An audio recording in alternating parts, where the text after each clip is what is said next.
All right, here we go. Tariq, thank you so much for being on the Heart Dealer podcast and chatting Thanks with for me having me, today. Chris. I appreciate it, man. It means a lot. Thank you. You're welcome. I was just telling Rodney before we started that I get like roughly 400 emails with pitches, press releases, feature my band a day. And you can imagine that it's a lot of work to go through all those emails. And for some reason, I mean, I know Rodney, I like him. We've worked together before. He's a good man.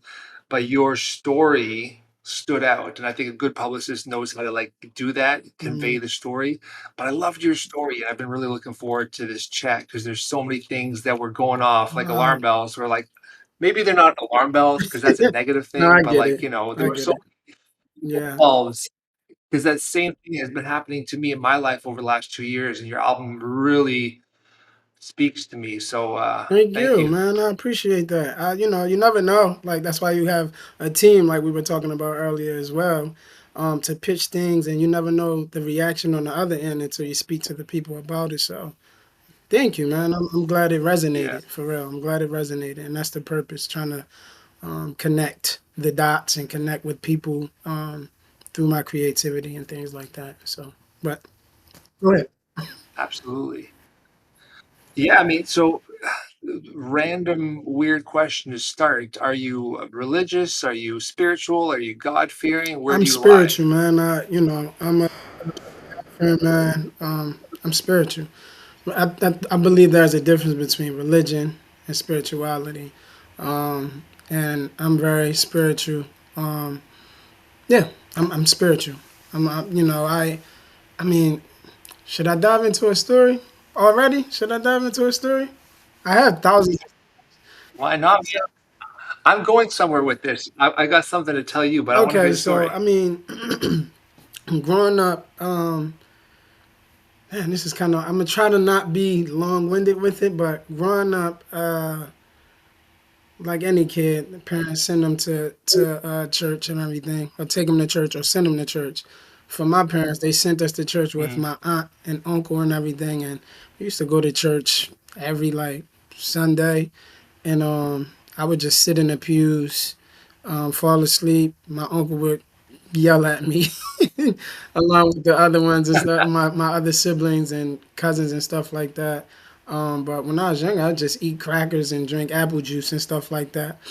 But I was always around like God or some religion or something like that. So when I hmm was my dad was Muslim growing up. He still is Muslim and everything, but they never kind of like forced anything on me. I just kind of like it kind of fell into my lap. So, but I wanted to preface that before I jumped into the bigger story. So, as I got older, I want to say I got into when I got to college. I have these friends now, like brothers and stuff like that. They would go to church. One of my main friends, he would go to church like very often. Like he was heavy in church and everything. And I just used to be like, what the hell? Like, what's going on? But you are the company you keep. So I started going to church with them and everything. And it was a Baptist church. And, um, a Baptist churches are loud and fun and entertaining and things like that. And the Holy Spirit and speaking in tongues and stuff like that.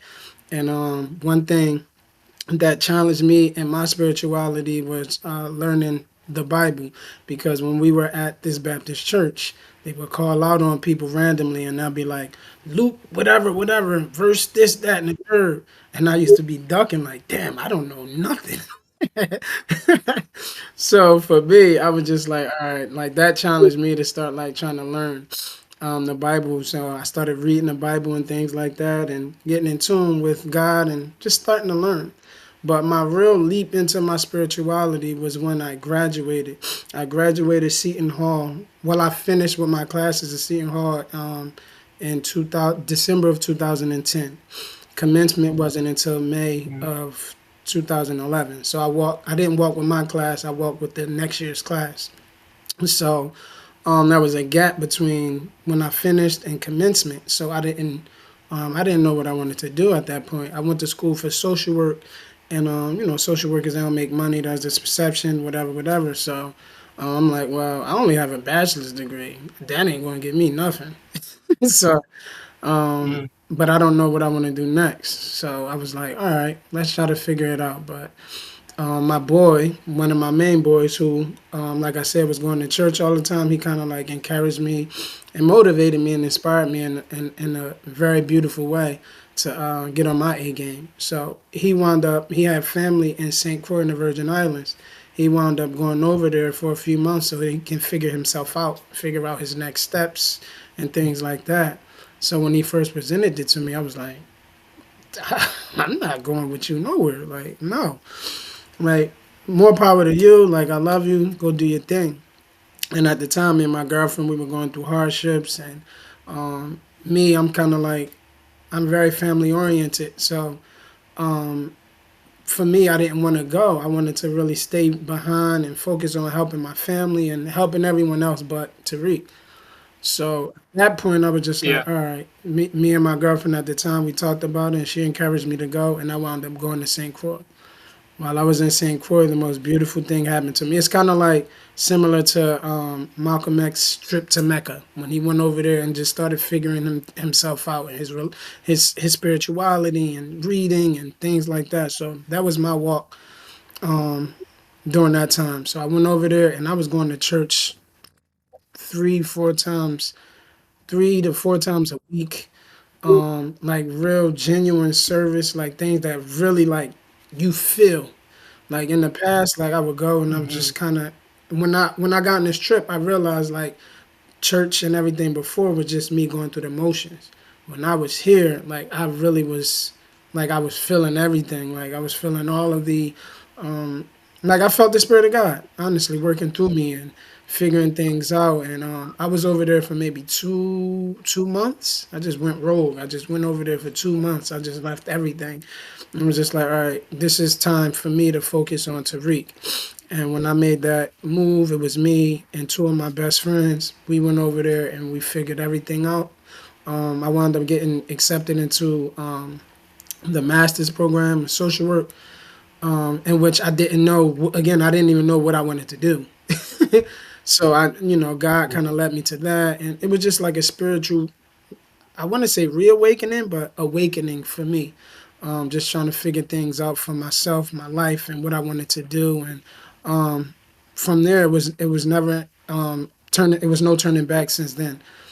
So that's kind of where I was kind of like I walked into my own spirituality and learning about God and really finding out who I am and who God is and how He works through me and everyone else. So yeah. I appreciate you sharing that. And it sounds, I agree with it. It sounds a lot like my path in some senses. So I was raised by Eastern European parents, and there was no Hmm. religion in my house. There wasn't even God in my house. I mean, I'm Czech, and one of the things most people don't know about the Czech Republic or former Czechoslovakia is that it was, I think, still is one of the most atheistic countries in all of Europe. But that doesn't mean there isn't Yeah. spirituality. And I remember in high school and university, learning about philosophers, learning about the different types of minds and teachers throughout the world, and spirituality definitely appealed to me. And this feeling of a higher power was always there. Some people call it God, some people call it energy, some people call it music. I'm 45 now. It took me all 40 plus years to just really start to call it Mm, God.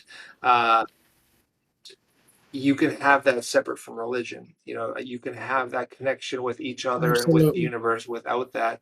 But you need to feel it. I think you need that Absolutely. experience, like you Absolutely. said. And I think just to piggyback off of that, I don't think we realize how and I don't want to get too preachy and stuff like that, but I don't think we Hey, realize preach. how much God is around us and within us, until we start really tapping in, like you said. So like again, like I said prior to my trip, like, he was always around me, just covering me, protecting me and things like that. And even though I was going left, always steered me back right and helped me figure things out along my journey. So I don't think we realize until we start tapping in and really start like reading and praying and things like that. Hmm. I was praying when I was a little kid, but when I was a little kid, I was praying about like small things like, oh, could you make this work out with me and my girlfriend? Could like small things like that. But those small things become bigger things when you know when you start diving deeper into your spirituality and stuff like that. And like I said, you never Yeah. realize you don't realize how much God is around you and within you until that time. So yeah.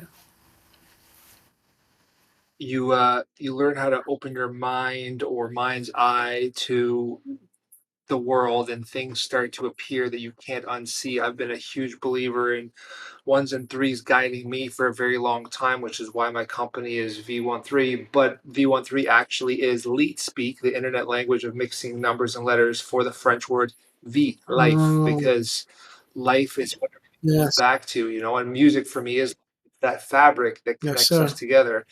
So I've been on this crazy journey for like the last 3 years about self-discovery and opening my mind to the universe, and you know, lots of therapy and different therapists and counselors and regular consistent conversations to Mm, this day. And now I just start to smile because the universe, when it talks, yes. it yells. And it's just so I've had a couple, you know, hard days recently. um and this morning before our conversation, I was just, I don't know, I was just feeling a little down, whatever it was. And I got an email from a publicist with an artist that I had never heard of before, similar to with you. The guy's name is, I'm gonna say this wrong. Don't at me. Is Shungu or Shungu? So he's a European, I think, hip hop artist. And the single that I put on was amazing. And he has a sample, and at the end of the song, he just lets the Mm, sample run, and it's this guy giving a speech or a sermon. I don't know what the sample's from, but he says, "You don't know what tomorrow holds." My grandmother used to wow. say, "I don't know what tomorrow holds, but I know who holds tomorrow, and I know he Mm, holds my hand." mm. And I was like, "Oh yes, I must So that keep was going." right. That was right on time for you. Like that was right on time for you. You needed that. It That's was. beautiful, man. I did, and it's funny because your music is the same, man. Like you, like that EP that dropped today, right? It's out Yesterday. today? Yep. Oh, Yesterday. yesterday, sorry. Absolutely. I mean, that EP is like a sermon in and Yeah. of itself. That whole thing is just a guide to better Yes. living. And I mean, I guess we'll dive into it. So when the heart speaks, it's an emotional introduction to my full album, Kiss My Art, which will be released in Yeah. October. But I released this just to give everybody, again, an emotional introduction to my rawest feelings, the things that I've been through over the past few years, and kind of like my life in general and where I'm at today. Um, it's beautiful. It's heartfelt. It's open. It's honest. It's authentic. Um, I'd like to say it's dope. It resonates. And I loved every part of the process of creating it. And I'm super excited about it. Um, Grammy considered right now. So that's beautiful in its own. I love that.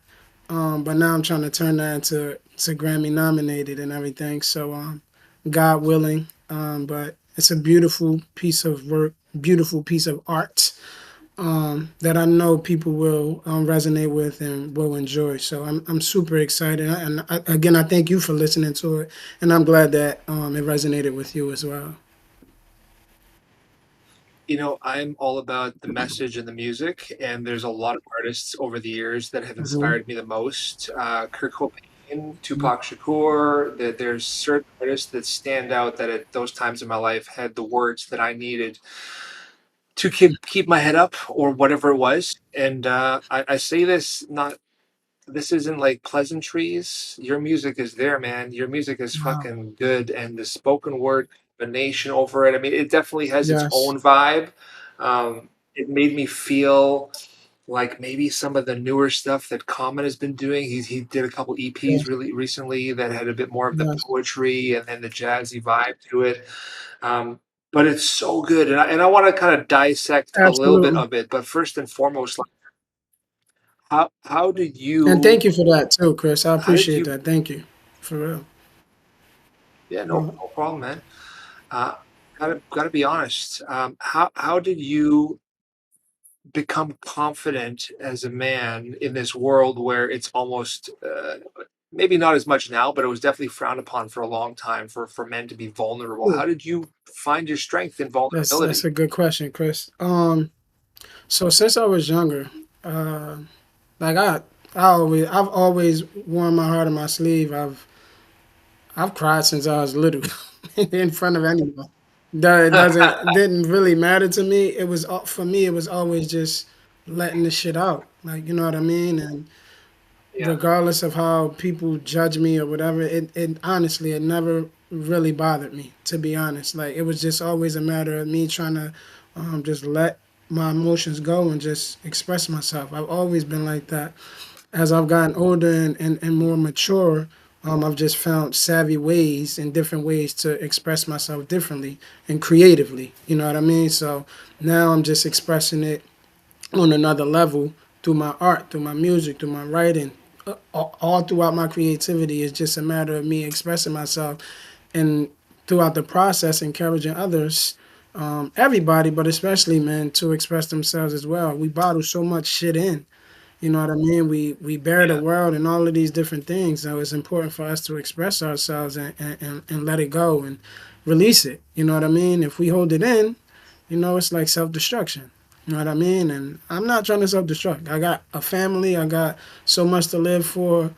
And as I mentioned before, my journey, my purpose, my life, everything is it's not about Tariq. It's about all of the things that I'm trying to do. It's again, it's about my purpose and giving back and paying it forward and helping the next person. You know what I mean? So I've always just yeah, to answer your question again, I've never felt obviously I felt judged, but I never cared about the judgment of other people. I just express myself. It is what it is.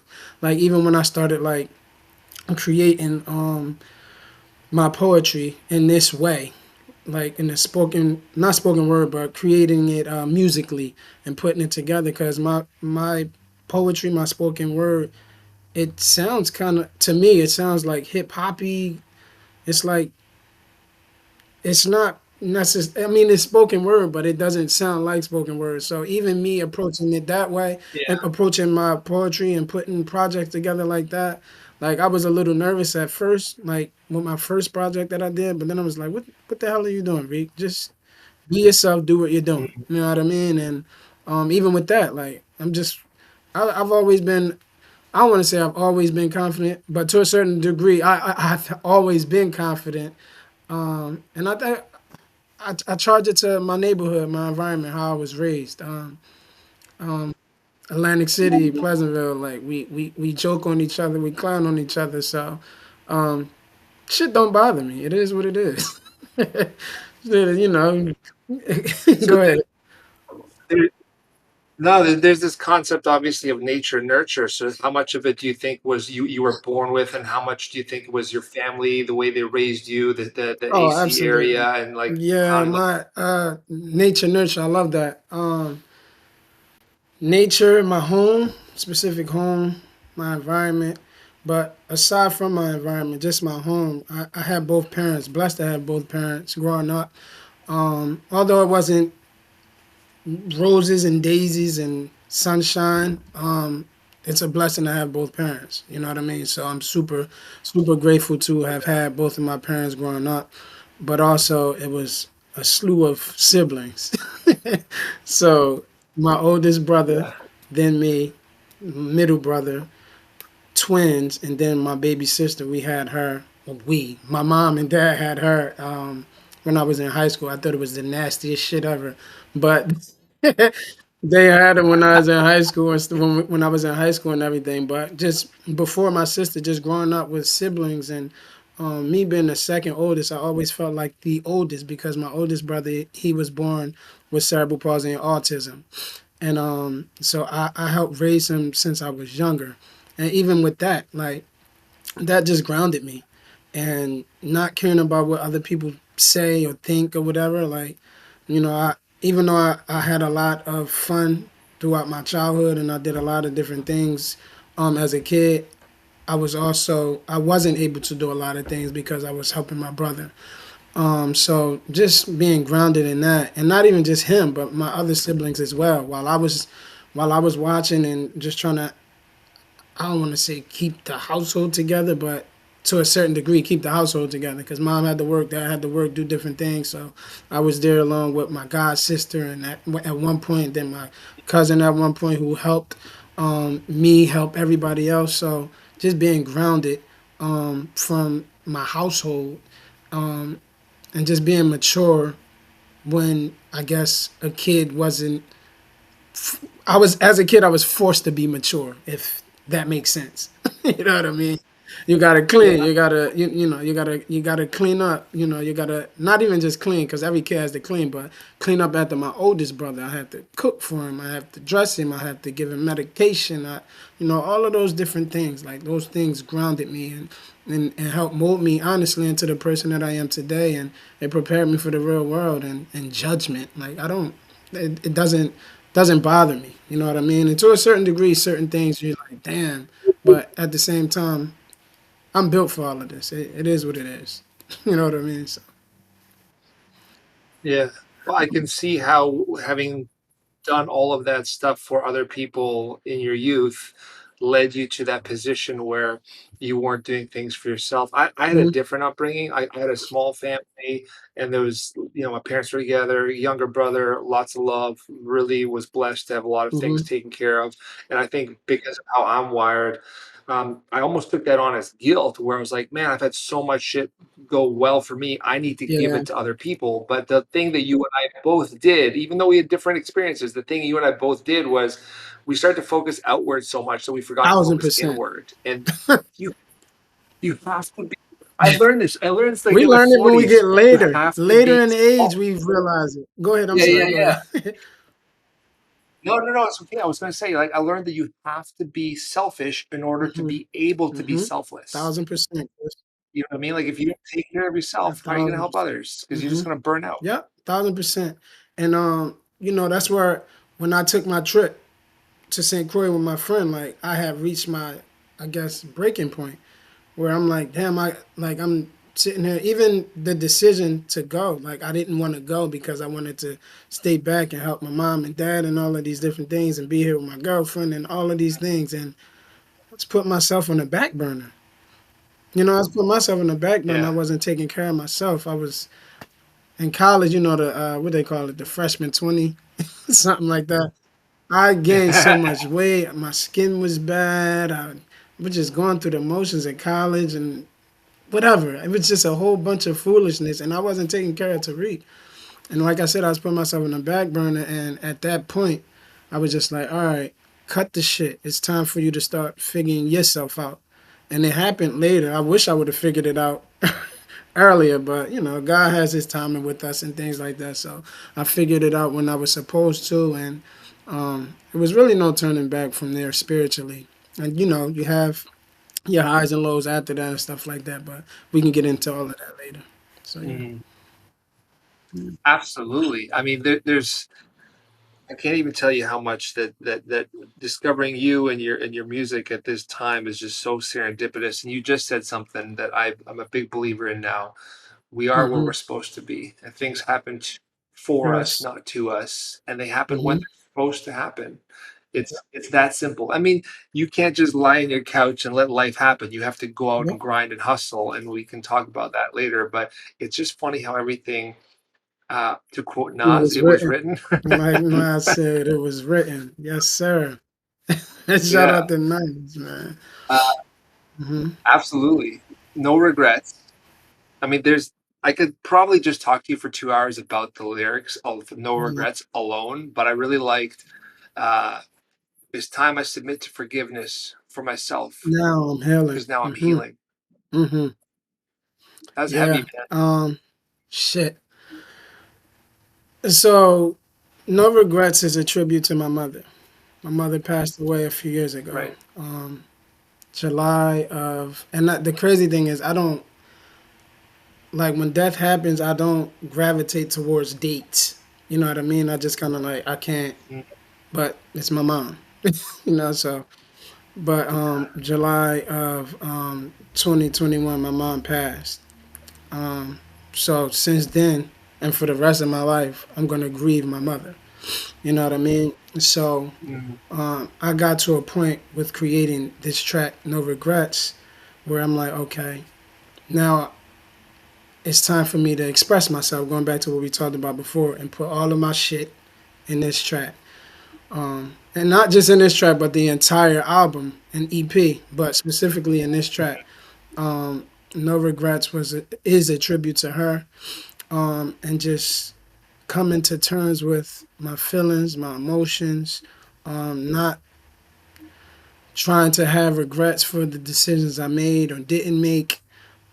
Going to therapy, I had to go to therapy to figure out my emotions and figure out who I am, where I am in my life, what do I want to do. Is this the end for me? I know it was the end for my mom, but is this also the end for me, my story, my journey, and where I'm headed? And I had to mm, approach this with an open heart and being honest with myself. And again, that took a lot of work. Like I said, going to therapy, I went to therapy to figure myself out, talk about my darkest, most deepest regrets. Feeling like I missed out on being there for my mom. Feeling like I missed out on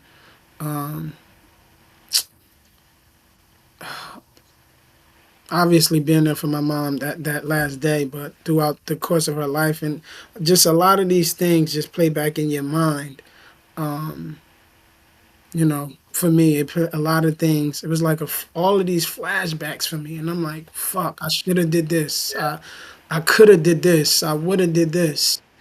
And I'm like, "No, I cannot live my life like that because I'm gonna fucking kill myself."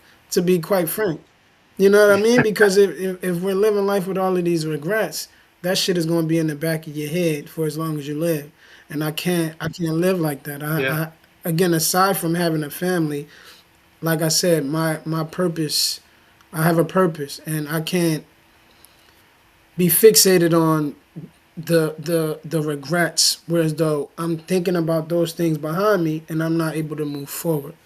So it's a matter of dealing with all of the pain and the hurts, and again the regrets and all of these things, so that Tariq can be the best version of Tariq for Tariq. Then that would spill over into yes, me being a better friend and everything else. Father, man of God, husband, all of these things. It makes Tariq better all across the board. You know what I mean? So it was me. No Regrets is mm, obviously a tribute to my mom, but also therapy for me. You know what I mean? Therapy for yeah. me, to be honest. So I buried my soul within that track and just trying to release it all as much as I can. Yeah.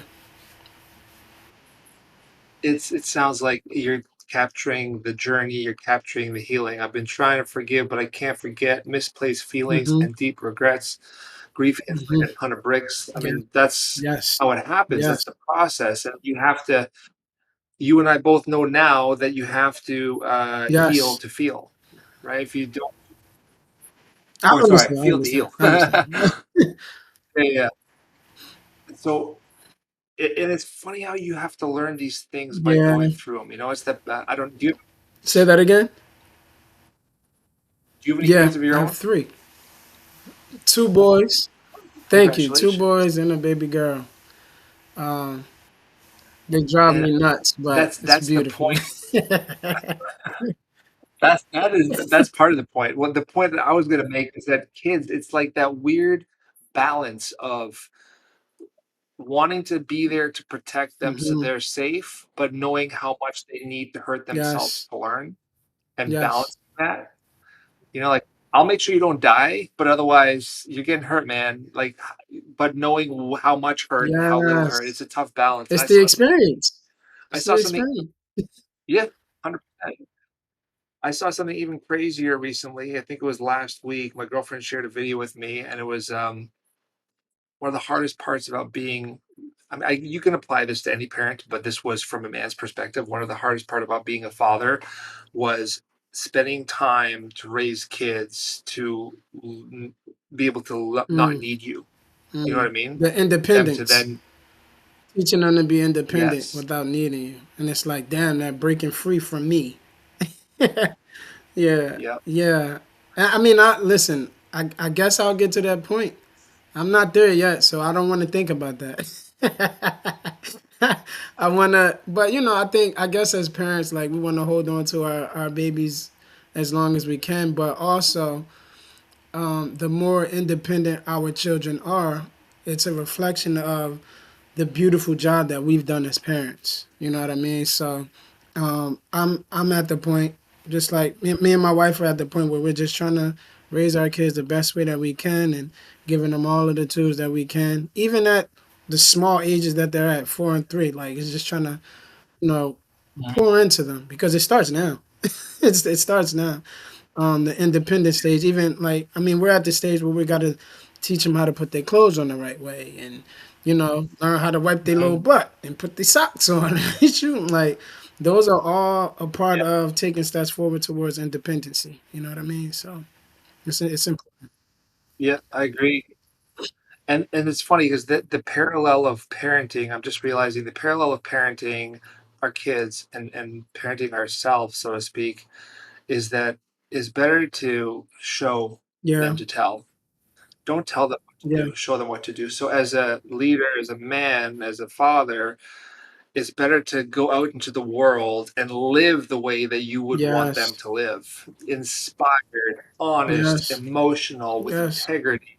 Because it's easier to say that, it's Yes, hard to do you it. have to be a reflection of what you're speaking about. You know what I mean? You can't just say it and then doing whatever and then expect your children to do what you're saying and you're not doing it. So it's like teaching, and it's funny that you mentioned that because I try to like when I'm talking to my oldest, my smallest, he's starting to get it, but not quite yet. But my oldest, who's 4 years old, like sometimes I catch myself, and parents they're forever learning too. You know what I mean?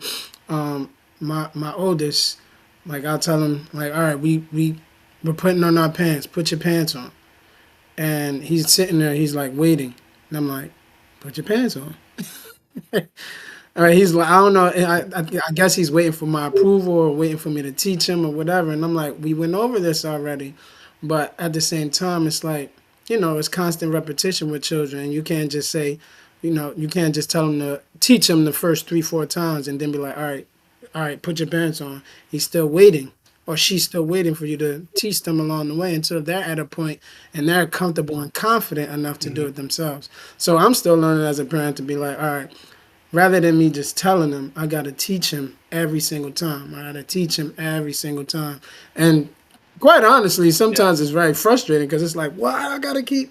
But again, it's the process, and it's a matter of teaching them and showing them versus just telling and talking. You know what I mean? So, yeah, yeah, 100%. I mean, they definitely teach us patience, and I think absolutely, that's so important. absolutely. How many kids you got? I have two children Okay, of my own. I have my girlfriend has two children, and we had a child together, but unfortunately lost that well, I'm child sorry this to hear year. that, man. My So condolences. this is the thing. This is why we do this. So I've had a Hmm. crazy 2 years. So I'll give you the Coles notes. The Coles notes is what old people say. I don't remember what the new age TLDR. I'll give you the TLDR. Um, so about 2 years ago, I guess it was a year and a half ago, my ex and I were having issues, and we split, we separated. Uh, it was a surprise for me. No shade to her. She's an amazing woman, and we're in a very good place now. But it was a surprise for me. I was caught off guard. That hit me hard. Uh, Grief hits like a Bricks. ton of bricks, to quote someone I. Hell yeah. Hmm. That same week, like literally, that was on a Friday. On the Tuesday, my grandmother, who was 97 or 98 at the time, had a huge like fall, broke a hip, broke a Yeah. femur, was in the hospital, didn't know what was going to happen with her. And then within the next year and a half, I had a lot of my lies and my bad,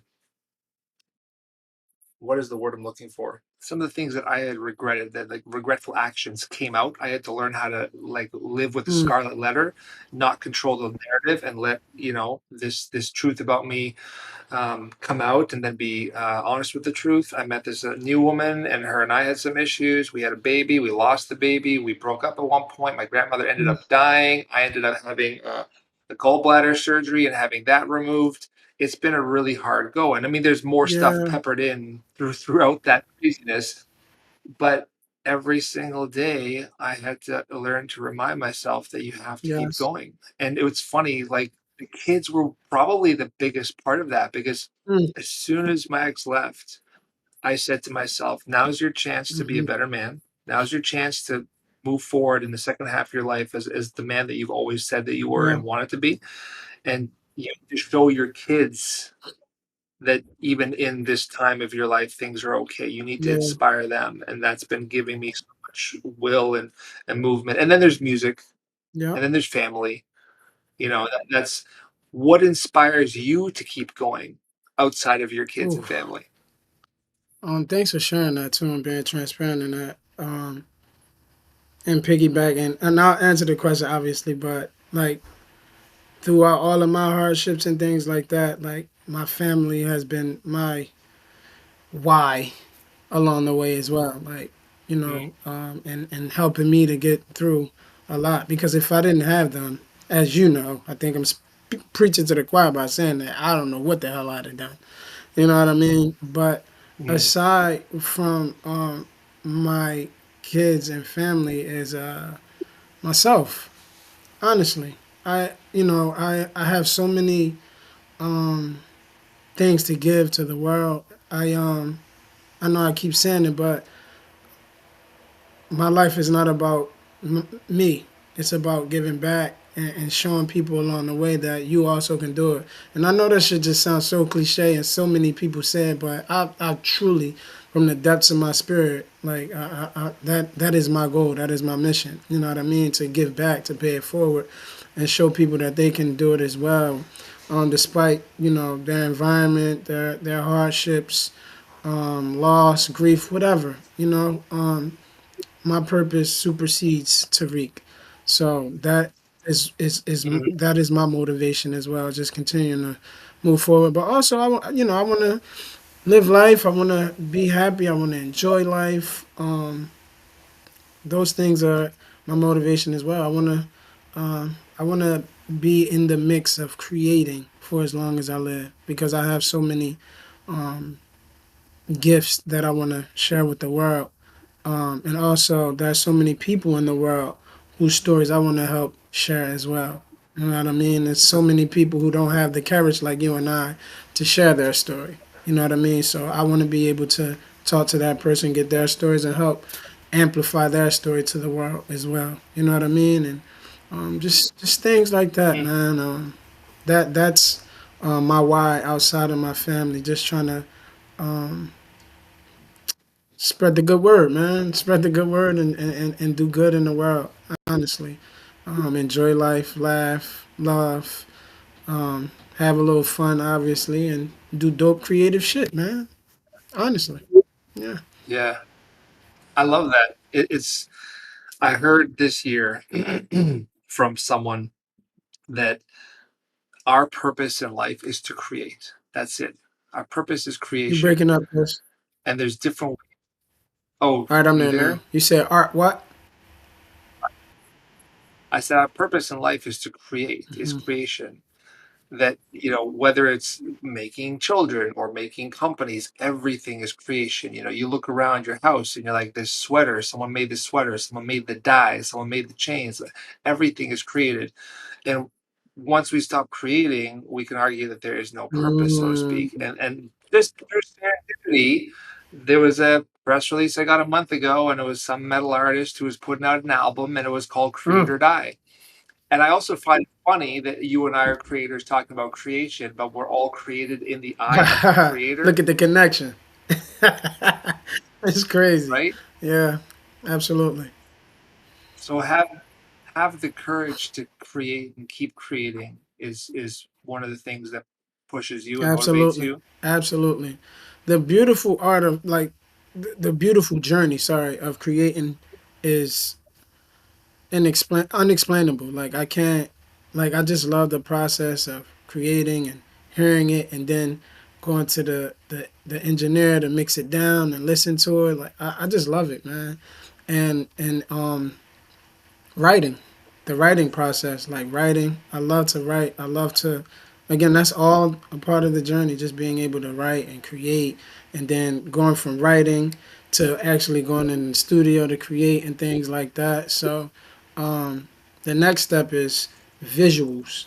You know what I mean? And writing movies and television series and things like that, and giving an even bigger voice to the messages that I want to put out there and the messages that I convey. So yeah, I just love it. I Mhm. really do. And I didn't always It's a, and just to say just to piggyback off of that, I didn't always know that I even wanted to I want do these things. You know what I mean? Like when I was younger, like I would like I said, I always wrote. Like I wrote poetry when I was a kid, but like I would just write like small things, and I wrote like scripts when I was younger and stuff like that, but nothing where I was like, oh, I wanna, yeah, I wanna do this.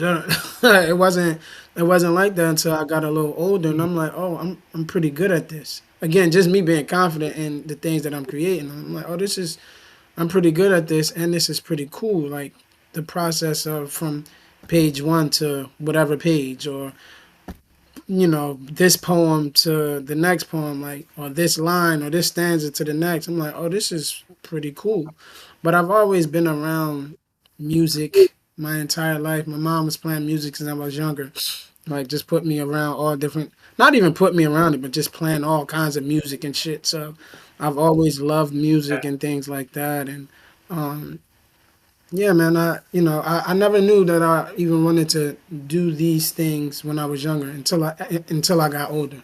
As I got older, I said, "Oh, yeah, this is something that I truly want to do," and it also helps me to again tell my story in a cool, creative way, versus just a regular. I don't want to say mhm. regular, but I guess a standard kind of way or whatever. You know what I mean? So, um, just Yeah. Whether the creativity behind it all. The I was creativity behind it all. absolutely, and whether one has a like kind of a vision of where they want to go or what project they want to make Hmm. or not, uh, one thing is the same. You just have to keep putting one Yep. foot in front of the other. You Yep. have to go, and you have to let the path unfold. And sometimes you'll say, "This is what I'm doing. I'm going to be doing this spoken Hmm. word album, and it's going to be jazzy Yep. and soulful and hip hop influenced." And then all of a sudden, you're doing a TEDx or Yeah. you're writing a Yeah. book, and path will Yeah. be the path. Absolutely. And funny, I don't know if you're going into the TED talk, but funny story about the TED. Oh, you You are are. okay. So whatever. But funny thing is, even with the TED talk, I never like my wife used to watch TED talks, right? And when she used to watch them faithfully, I'd be like, no, what? I used to be like, what the hell are you looking at? What is that? Fast forward to me Mm, pitching an idea that I had about doing spoken word during a TEDx event, and I'm like, I had no idea. Back to my previous point, like I had no idea that I even wanted to do a TED talk, but it was a TED talk event that they were doing in Cape May, which is South Jersey, and I felt like I should be on the stage talking to my South Jersey people. You know what I mean? So I presented an idea, and then they allowed me to do it. So I was just like, oh. And the idea they gave me like week to kind of put something together, a week to 10 days or something like that to put something together. I came up with something, and he said, because he denied me at first, I want to say that. He denied me at first, rejected me, said, no, we're good. And then I told him he should reconsider because this is South Jersey, whatever, whatever. And He gave me Hmm. 7 to 10 days or something like that to create something. I created something. He said, "You're on," and then boom, and that's where you have the TED Talk that you see on YouTube and TED.com today. So super grateful for that opportunity. It was a nerve wracking experience. I know you said at the beginning, "Oh, you did a big." I was nervous as shit, but it was the most liberating um, experience along my journey as far as like creating and everything. There was so many people there. I didn't see the amount of people there because I was on stage. So when you're on stage, it's just all black out there. But um, it was Hmm. like I just want to say like 300, 400 people or something like that. So it was super nerve wracking. But went out there and I, told my story. Honestly, told my story. So yeah, yeah. Oh, and it's an amazing story. And when we face our fears, that's when we have like hmm big breakthroughs and big leaps. Like you said that it was nerve wracking. How did you feel coming off of that Oh, like I said, stage? it was liberating, man. I was the most beautiful feeling, man.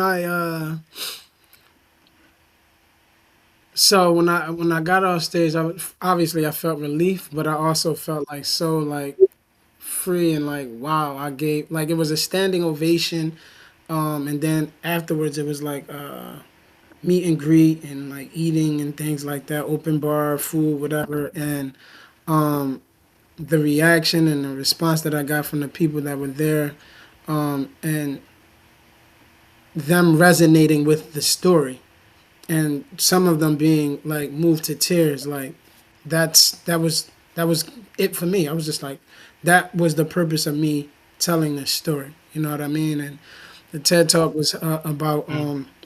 having compassion for those that are unfamiliar to you, and that whole TED Talk revolved around my brother, who I mentioned earlier was born with cerebral palsy and autism.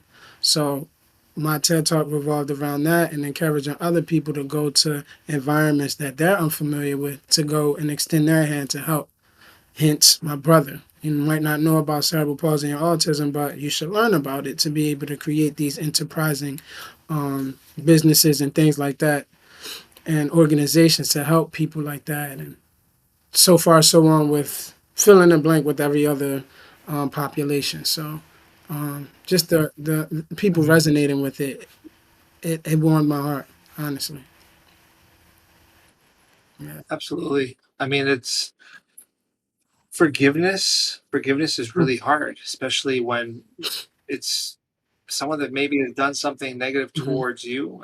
It's a really difficult thing to learn, and it sounds like that's what a lot of the talk was about, was learning how to just not assume, not take people at face value, that there might be something else going on that you don't see and know, and so approach things with an Yeah, open heart. and having an open heart is always the best approach. You know what I mean? If we have a closed heart, we're not listening to anything, but we don't know Mhm. everything. So we have to have an open heart to allow different perspectives and things to flow through and move forward in the best way possible. Um, and forgiveness is a huge part of that, right? Because sometimes we open our heart and you get betrayed, right? You get betrayed and Yeah, things like that. And now it's like, all right, well, shit, I shouldn't have opened my heart up. You know what I mean? That's the first thing. Like, damn, I shouldn't have gave this person or that person a chance. But you always got to continue to be the person you are, regardless, right? And just continue to move forward yeah, with an open heart, but also being wise on navigating life and people, because there are people that will betray you, and but you just got to be wise in how you move, but also remain true to who you are. Be um, organic and authentic to who you are, no matter what, no matter betrayal, no matter what it is. You always got to be true to who you are and your story. So that's how I approach life. That's how I approach people and things. Like, yeah.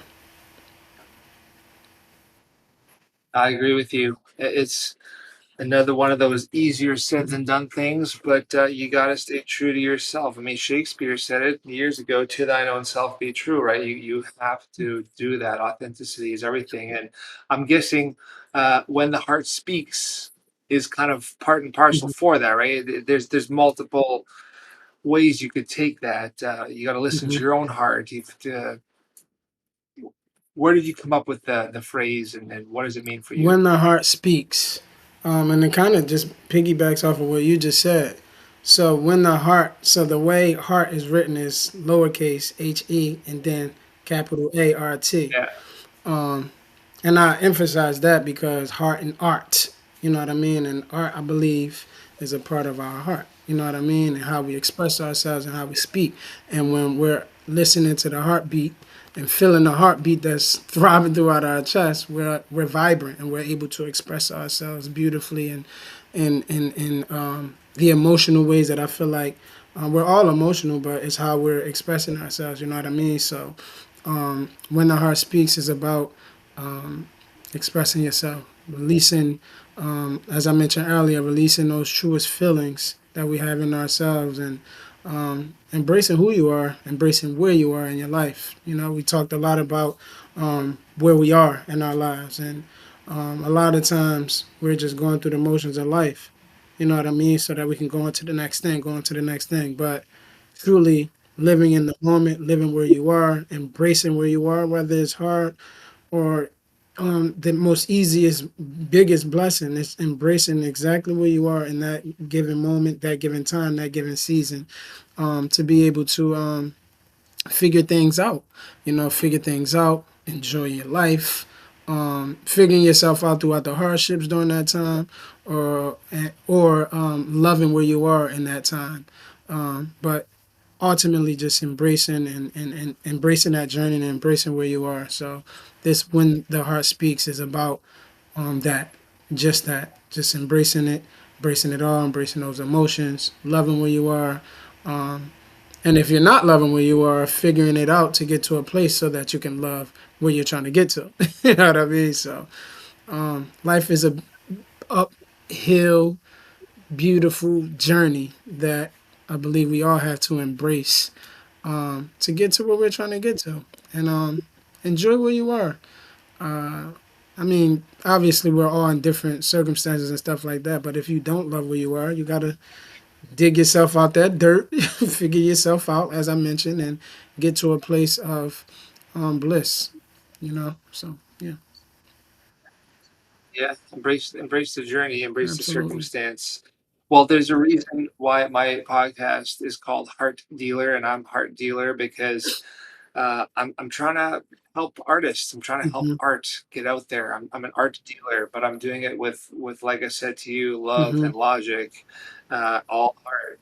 So that's where that Absolutely. comes from. And going back to what we said earlier about God and the universal energy and whatnot, it's funny how in our chests, right in our bodies, we have something that does a beat, pounds Hmm. a drum, Yeah. and makes music, and then we have like, how could we not think that we're connected through a music, a universal, Yes. vibe? Yes. Yes. We're all connected, man.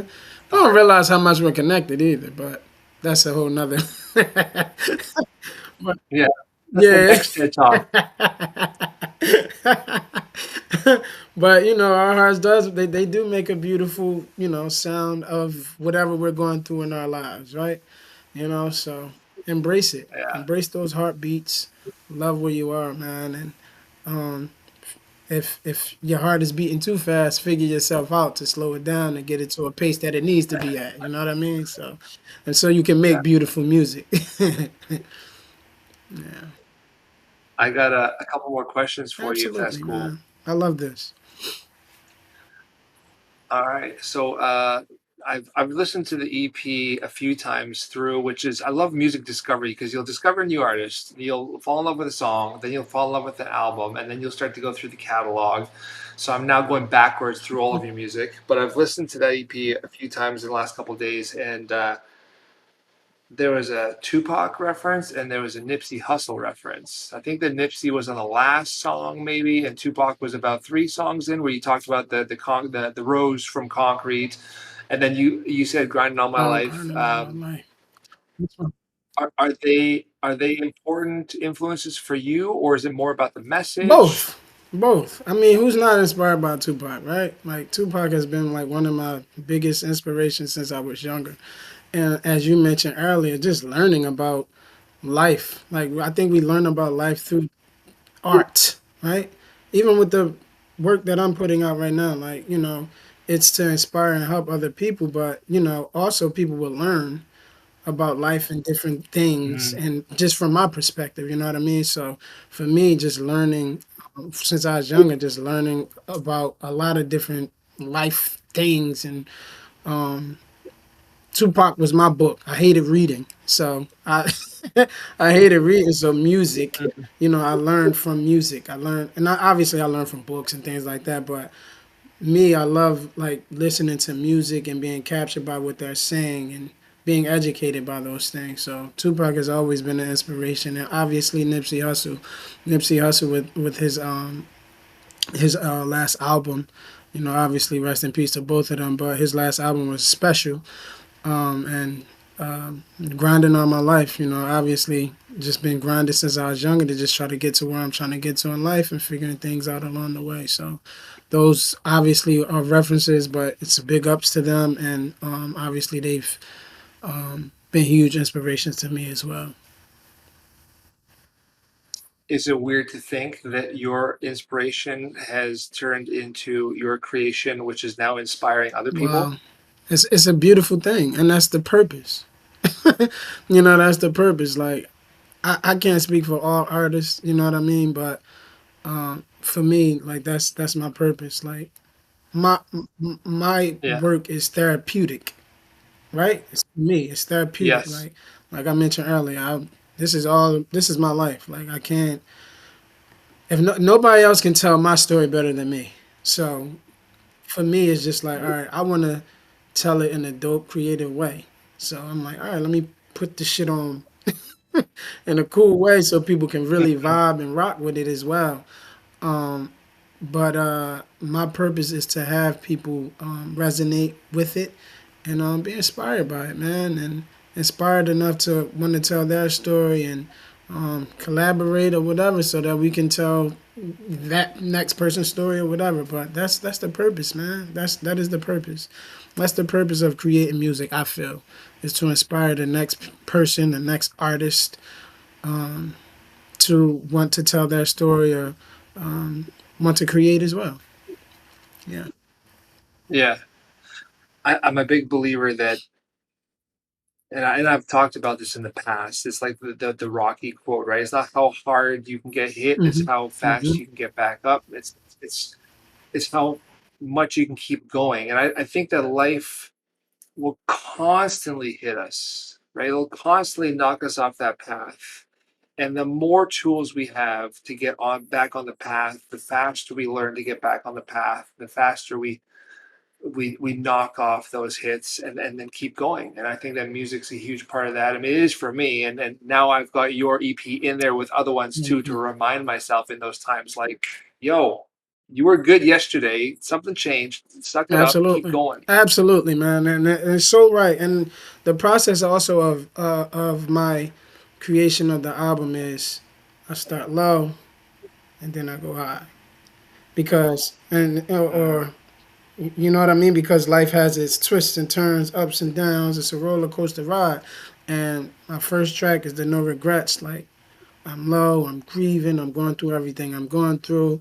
I don't have any regrets, although I do have some, but I'm still figuring the shit out, whatever, whatever. Then you got the next one, I'm yeah. mad, and then you got that one, then you got this one, then you, like, so music, bro, like music is life. Music is life, and music inspires and teaches us in certain ways. And like I said, it's been therapy for me. You know what I mean? Listening to other people's music has been therapy to me, but creating my own music has been also been therapy for me as well. So So if this album has been so therapeutic for you and it's helped you heal and deal with um, the loss of your mother and that stuff never ends. You and I both know that like the grief never necessarily goes away. You don't stop learning and healing. But if this album is all about healing and you've been dealing with these issues, what's next? Are you gonna start going into something else? Maybe creation, something positive. Not that no, this no, isn't no, no. I positive. understand. That's a great question. So, I was thinking about, so I have so many different projects right now, man. As I mentioned already, like I have a television series that I wrote, so I'm pitching that. I have a movie that I'm also currently pitching as well. It's animation. I have a lot of different things that I'm creating. Just obviously, like you said, all of it's positive, but I guess more upbeat, if you may. But this Yeah, is yeah, also yeah. this is an upbeat album as well. This is an upbeat EP as well. So I don't want people to think like, oh, this is a grief album. It's not a grief album. It's a matter of being in touch with your emotions and learning about yourself to be able to go from feeling down and grieving to all right, I'm better now. Like let's go. Let's figure this out. Let's go on to more happier things in our lives and stuff like that. But just to answer your question, though, I have a whole lot of different projects that I have next. I'm still trying to figure out, because I have so many thousands of poems, like just written in my phone and stuff like that. So I'm just trying to figure out what the next album is going to be. But right now, my goal and my mission is to be Grammy nominated. I'm currently Grammy considered, but next is Grammy nominated. And now, and spreading this message because although I'm finished with this project, there's so many things that I want to do with this project. So it's getting on the big stages and performing it and talking to people about the beautiful album and EP that I created and letting so many more people hear it. I'm on a mission right now for that to be able to put this on bigger stages, put this in front of a lot more people to hear it and be like, oh my gosh, this is as you feel like this resonated with me. This is beautiful. Like this is what that's my mission right now. And that's my sole purpose right now is to get it on another level so a lot more people in the world can hear it. Because although a lot of people are going to hear it, I want even more people to hear it. You know what I mean? So that's my sole purpose right Yeah. now. I mean, that child was just born yesterday. It deserves to live and breathe on its Absolutely. own. What is the expression? The sole purpose is the soul's Mm, purpose. absolutely. Absolutely. Absolutely. Connecting all the way back from the beginning. Absolutely. Amen. All right, one last question because it came up in your album. It's on you right here. What is the rose for The you? rose for me. What is the rose? And what does it mean? There's a lot of symbolism with you in the rose. Oh, the rose. Oh, you're talking about. Oh, this. I didn't Yeah. No, no, the even. flower. I The was like, flower. I looked. I was like the rose, and then I was like, oh shit. Um. Wow. I didn't even. So I didn't even realize, but just continuing to blossom, man. Honestly, continuing to blossom, continuing to take care of myself along the way. I think we go through life, and as we mentioned earlier, we take care of so many other people, and we're not taking care of ourselves. And I think it's so very important and imperative that we take care of ourselves first. We can be of no service to anyone else 100% if we're not of service to ourselves. So we got to take care of ourselves, whether that be through therapy, whether it be through the gym, whether it be writing, whether it be moving, taking a walk, whatever. We gotta take care of ourselves and do the internal work. And that internal work can look however you want it to look, but you got to do the work and find ways to express yourself in some way. So that's what the rose means to me. Just continuing to blossom despite life's challenges, hardships, and things like that, and figuring and loving yourself along the way.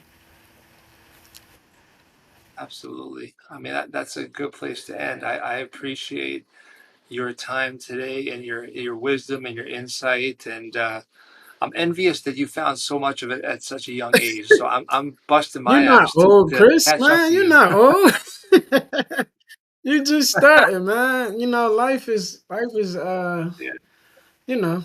life, man. Just figure it out as we go. Like as you just said though, like I wish I would have figured a lot of these things out when I was younger too, but again, God's timing, God's plan. We figure it out when we're supposed to. You're right where you're supposed to. I'm right where I'm supposed to. We're right where we're supposed to right now, interviewing and even talking about these things and connecting and our stories being parallel and we resonating with each other. It all happened this way Yeah. for a reason, and that's cliche as hell, but everything happens for a reason, and we are where we're supposed to be right now. So let's continue to build, let's continue to create and make beautiful things and spread love and joy, laughter, happiness, and keep moving, keep this thing going, man.